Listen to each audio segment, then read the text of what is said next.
एक बुजुर्ग हज के सफर पर गए थे। जब वो एक जगह से गुजर रहे थे, उनके हाथ में एक थैला था, उसमें कुछ पैसे थे। अचानक एक चोर उनके हाथ से थैला छीनकर भाग गया। जब चोर काफी दूर निकल गया, तब अचानक उसकी आंखों की रोशनी खत्म हो गई। आंखों की रोशनी जाते देख उस चोर ने रोना शुरू कर दिया।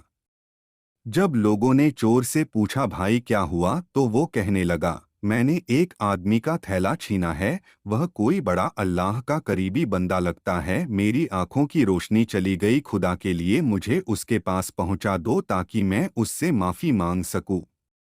जब लोगों ने पूछा कि यह किस्सा कहाँ पेश आया, तो कहने लगा, फला नाई की दुकान के करीब पेश आया। लोग उसको उस दुकान पर ले गए और नाई से पूछा कि इस तरह का कोई आदमी यहाँ से गुजरा है, आप उसे जानते हो? उसने कहा, मुझे उसका घर तो पता नहीं, हाँ, मगर नमाज के लिए वह आते जाते रहते हैं। अगली नमाज के लिए फिर आएंगे।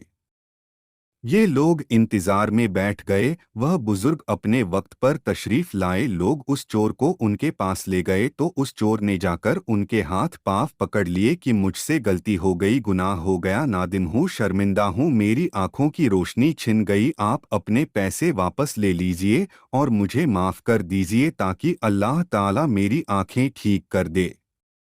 वह बुजुर्ग कहने लगे कि मैंने तो तुझे पहले ही माफ कर दिया है। यह सुनकर चोर बड़ा हैरान हुआ, कहने लगा, हजरत मैं तो आपका थैला छीनकर भागा और आप कहते हैं कि माफी मांगने से पहले ही माफ फरमा दिया। वह फरमाने लगे, हाँ, मेरे दिल में कोई बात आ गई थी। फरमाने लगे, मैंने एक हदीस पढ़ी जिसमें नबी अकरम ने फरमाया कि कयामत के दिन जब मेरी उम्मत का हिसाब पेश किया जाएगा तो मैं उस वक्त तक मीज़ान के करीब रहूंगा जब तक मेरे आखिरी उम्मती का फैसला नहीं हो जाता। तो उतनी देर जन्नत से बाहर रहना पड़ेगा।